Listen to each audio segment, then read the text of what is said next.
네, 가장 중요한 이슈 당연히 브렉시트가 아닐까 싶습니다. 브렉시트 우려가 시장을 크게 움직이고 있는데요. 굉장히 또 변동성도 커지고 있습니다. 어떻게 대응을 해봐야 될지 계속 말씀 이어가 보도록 하죠. 네. 네. 말씀하신 대로 지금 우려가 단기적으로 끝나지가 않고 계속적으로 시장을 크게 변동성을 일으키고 있는 그런 상황이 되겠습니다. 다행스럽게도 이 부분에 대해서는 여러 번 전에도 짚어드렸었고요. 브렉시트가 일어난다면 이것은 어떻게 보면 금융시장의 재앙이라는 말씀까지도 드렸었습니다.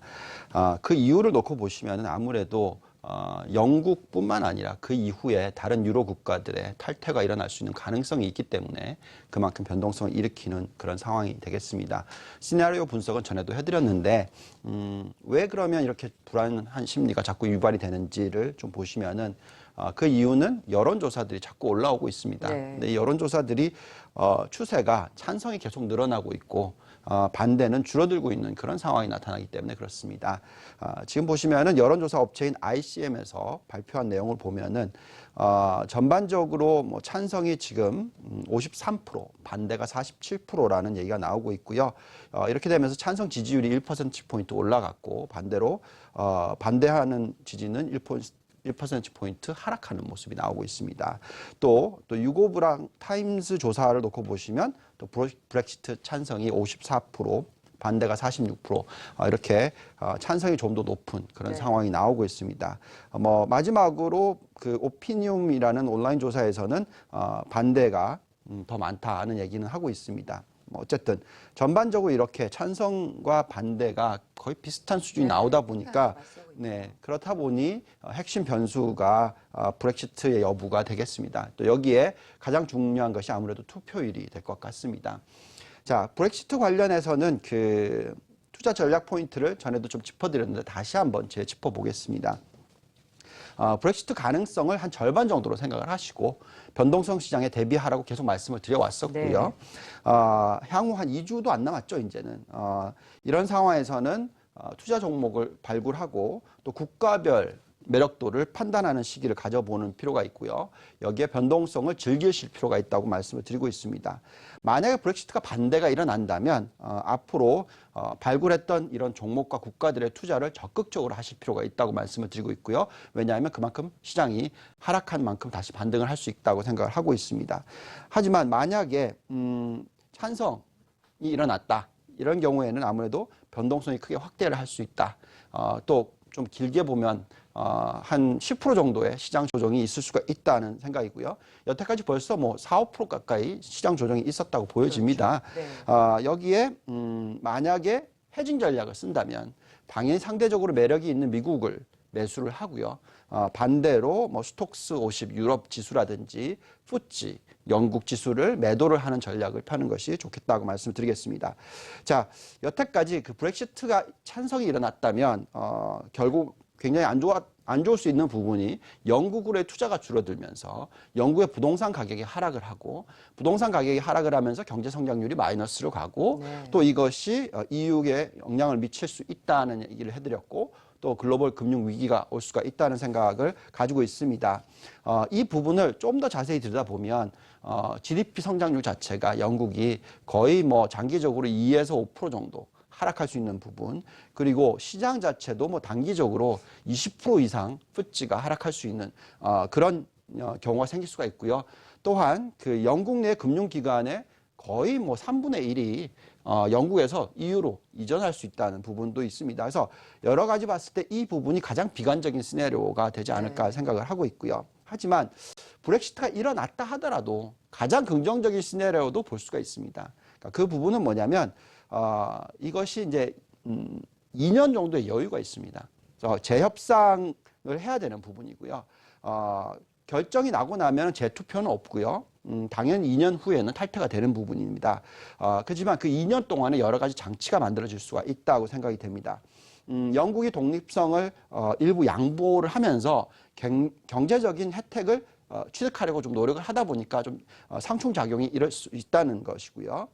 여기에 유럽의 경기 하방 압력은 생기겠지만 전반적으로 전 세계 시장이 유동성을 더 많이 부여를 하면서 안정을 찾으려고 하고 또 재정 확대가 일어날 수 있는 부분도 감안을 해야 될 것 같습니다. 또 여기에 영국은 항상 좀 약간 제멋대로였거든요. EU 그렇죠. 안에서 네. 골칫거리였기 때문에 어떻게 보면은 브렉시트가 일어나면서 EU가 더 단합을 할 수가 있다. 더 굳건해질 수도 있다고 생각이 듭니다.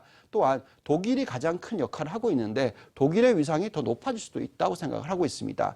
지금 보시면 지수 차원에서는 브렉시트가 일어날 수 있기 때문에 독일의 닥스 지수가 많이 하락을 하는 모습을 보여주고 있지만 그 이유를 놓고 보면은 독일이 영국으로 수출하는 비중이 전체 수출 비중의 9%나 된다고 합니다. 그래서 그런 우려스럽긴 하지만 실질적으로 예를 들어서 EU가 더 똘똘 뭉친다면 오히려 독일에는 수혜가 될 수도 있다고 생각이 듭니다. 그래서 지금 현재 브렉시트를 바라보는 시각 자체는 가장 좋은 전략은 아무래도 미국을 매수를 하고 푸찌를 매도를 하고 또 스톡스 50을 매도하는 전략이 맞지 않겠나. 그리고 투표가 일어난 이후에 좀 더 적극적인 투자 전략을 세워보자. 이게 맞을 것 같습니다. 네, 조금 새로운 시각으로 접근을 좀 해봐 주셨는데요. 계속해서 또 지켜봐야 되지 않을까 싶기도 합니다. 이어서 두 번째 이슈 확인해 보죠.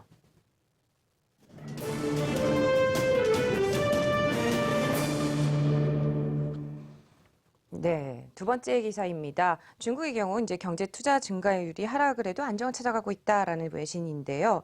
중국에 대한 우려 상승을 하고 있죠. 5월 경제 지표부터 좀 살펴볼까요? 어떻게 나왔죠? 네, 지금 중국에 대해서는 상당히 상반된 의견들이 올라오고 있습니다. 그 이유가 경제 지표를 놓고 보면은 정확하게 결정을 내리지 못하기 때문에 그렇습니다. 지금 5월 달의 경제 지표들을 좀 보면은요. 첫 번째는 산업 생산이 6% 정도 상승을 했습니다. 네. 예상치가 5.9% 상승했는데 조금 높게 나왔고요. 네. 그리고 전달 대비해서 똑같은 성장률을 나타내고 있습니다. 어떻게 보면 안정적이라고 볼 수 있겠죠. 그다음 두 번째는 고정자산 투자 증가율인데요. 네. 이 부분은 지난 그 5개월간 전체를 놓고 보시면 9.6% 증가를 하는 모습을 보여주고 있습니다. 시장 예상치가 10.5%였으니까 상대적으로 좀 많이 하락을 한 그런 상황이 되겠죠. 이 부분이 지금 많이 우려스럽다고 경제학자들은 얘기를 하고 있습니다. 자, 세 번째는 소매 판매가 10% 증가율을 나타내면서 지난달에 10.1%보다는 약간 소폭 감소를 했고요. 전달 비해서 증가율은 0.76% 정도 증가를 하는 모습. 그래서 연간 단위로 10% 정도 성장을 할 수 있는 그런 부분은 나오고 있습니다. 자, 이 지표를 보면서 중국 경제에 대해서 비관적으로 보시는 분들은 어떤 얘기를 하냐면 이 고정자산 투자 증가율이 하락을 하기 때문에 우려스럽다는 말씀하고 있습니다. 하지만 이 부분에 있어서는 좀 잘 생각해 봐야 되는 부분이 뭐가 있냐면 고정자산 투자 증가율이 하락을 하면서 경제 성장률이 6.5% 이상이 유지가 된다는 것은 굉장히 고무적이다. 네. 무슨 말이냐면 소비가 증가를 하면서 경제가 성장을 하는 것이기 때문에 모든 사람들이 바라는 수준으로서 가는 모습이라고 생각할 수가 있습니다. 자, 이런 상황에서 중국 자체의 시장을 놓고 보시면, 증시를 놓고 보시면 과거 한국이 지수가 500에서 1000 왔다 갔다 하다가 2000으로 재평가가 됐지 않습니까? 네. 그런 현상이 중국도 나타날 수 있다고 생각하실 필요가 있고요. 그 부분에 있어서는 저희가 항상 돌려보는 위주주 인컴 모델로 놓고 봤었을 때 상승 여력이 지금 현재 지수 대비해서 한 13% 정도는 된다고 말씀을 드리고 있고요. 네. 좀 더 높게 본다면 뭐 30% 가까이 상승도 가능하다고 보고 있습니다. 그래서 지금 좀 이따 얘기를 하겠지만 이 MSCI 때문에 네. 하락을 할 수 있는 가능성도 있습니다. A시어가. 그렇죠. 하지만 그렇다고 하더라도 지금 전반적인 상승 여력이 있다 보니 지수를 보는 차원에 있어서는 네. 앞으로 경제 구조가 변하면서 중국 자체의 경쟁력이 좀 생기는 부분을 좀 감안하셔야 될 것 같고 또한 중국을 투자를 할 때는 소비 관련주에 초점을 맞춰야 되는 그런 전략이 필요할 것 같습니다. 네, 두 번째 이슈 확인해 봤고요. 좀 전에 MSCI 말씀해 주신 만큼 세 번째 이슈 바로 확인해 보도록 하죠.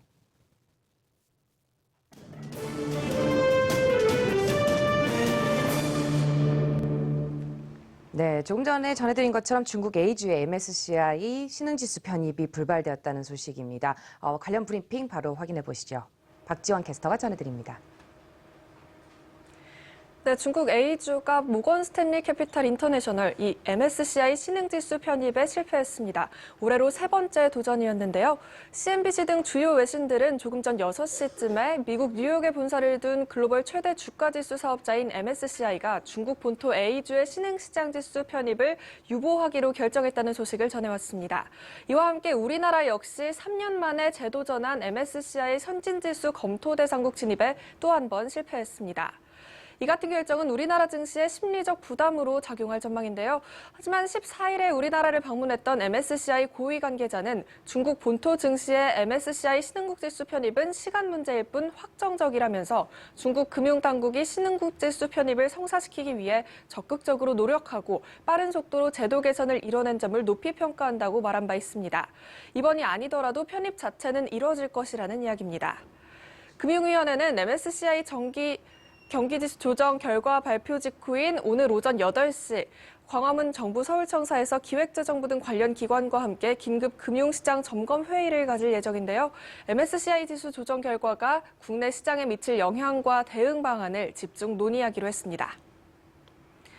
지금까지 중국 A주의 MSCI 신흥시장지수 편입 불발 소식 간단히 전해드렸습니다. 네, 박지원 캐스터 통해서 관련 브리핑 확인해 보셨고요. 말씀 이어가 보도록 하죠. 팀장님, 우선 좀 결과부터 어떻게 생각을 하고 계신지 의견을 좀 들어보고 싶습니다.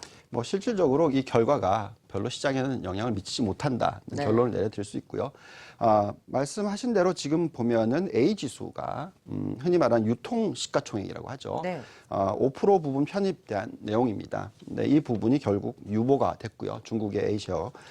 이렇게 되면은 뭐 실질적으로는 한국 지수, 한국을 매도를 하고 그 중국을 살 수 있는 매수를 할 수 있는 그런 경향이 생길 수가 있다 보니까 그만큼 기회로 잡을 수도 있는 건가요? 만약에 편입이 됐다면 네. 네. 그 만약에 편입이 됐다면 뭐 한국에서 자금이 빠져나가고 중국으로 갈 수 있기 때문에 시장에 악영향을 미쳤겠죠. 근데 어쨌든 지금 얘기하는 것은 뭐 유보가 됐다고 얘기를 하고 있고요. 여기에 이것을 좀 반대되는 방향으로서 한국이 선진국 지수의 그 흔히 말하는 검토 대상국 리스트에서 아예 제외가 된 것이 이제 재작년입니다. 네. 그러면서 이것이 다시 추진이 됐었는데 이것도 불발이 됐다고 얘기를 하고 있죠. 그래서 지금 보시면은 신흥국 구성과 선진국 구성을 놓고 봤었을 때 한국이 지금 신흥국 구성의 한 15.44% 정도 됩니다. 네. 이것이 만약에 중국이 신흥국에 포함이 되면 15% 이하로 하락을 하는 것이죠. 그래서 매도가 일어날 수 있는 부분이 되겠고요. 그렇지만 지금 더 중요했던 부분은 뭐냐면 아무래도 그 선진국 지수에서 포함이 된다면 이 비중이 훨씬 더 크다. MSCI를 추종하는 전체 자금 규모가 뭐 어마어마합니다. 10조 달러 규모인데요. 이 중에 85%가 선진국을 추종을 하고 있고요. 겨우 15%만 신흥국을 추종을 하고 있습니다. 그래서 중국이 어쨌든 앞으로 A 지수가 편입이 될 가능성, 신흥국 지수에 편입이 될 가능성이 점점점 상승을 하고 있기 때문에 한국에서는 적극적으로 선진국 비중에 포함이 되도록 노력을 해야 되겠다. 이렇게 네. 판단이 됩니다. 뭐 말씀하신 것처럼 또 중국 정부가 반경쟁적 요소를 얼마나 철폐를 해나가는지가 관건이 될 것 같습니다. 네, 오늘 여기서 인사를 드리도록 하죠. 함께해 주신 분 키움증권의 유동원 투자전략팀장이었습니다. 함께해 주셔서 고맙습니다.